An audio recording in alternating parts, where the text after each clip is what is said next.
Баршаларыңызға сәлем. Бүгін біз сіздермен белокқа бай, өте дәмді болатын ПП салат әзірлейтін боламыз.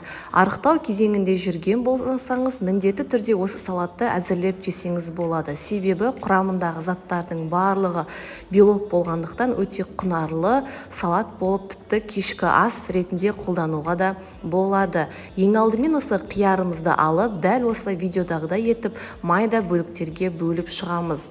Кез келген арықтау кезеңінде дәл осылай көкөністердің болғаны дұрыс рационда. Одан соң қызанақты алып, оны да дәл осылай видеодағыдай етіп, майда бөліктерге бөліп шығамыз. Білесіздер, қызанақ және қияр нағыз витаминдерге бай көкөністердің бірі болып табылады.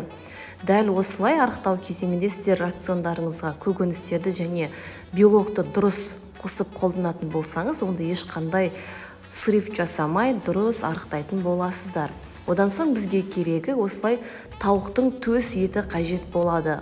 Онда дәл осылай етіп майда бөліктерге бөліп шығамыз. Бұл жердегі біздің белок деп отырғанымыз осы тауықтың төс еті, жұмыртқа және біздің салатымызды заправить етіп араластыратын қаймақ болып табылады. Одан соң 3 жұмыртқа керек болады. Оны да дәл осылай видеодағыдай етіп майда бөліктерге бөліп шығамыз.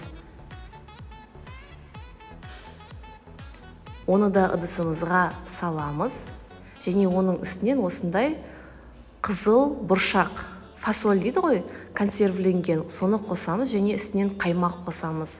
Білесіздер, фасоль да бізде белокқа жататын тағам болып табылады. Яғни кез келген бұршақ тектес тағамдардың барлығын біз белок ретінде пайдалансақ болады.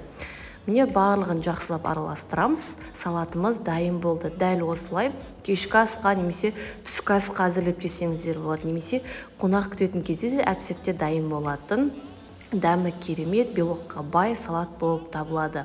Міндетті түрде жасап көріңіздер және біздің Ақтастархан YouTube арнасына тіркелуді, лайк басып, қоңыраушаны басуды ұмытпаңыздар. Біз сіздерді түрлі дәмді рецептермен қуантып отыратын боламыз. Ал ас болсын сіздерге.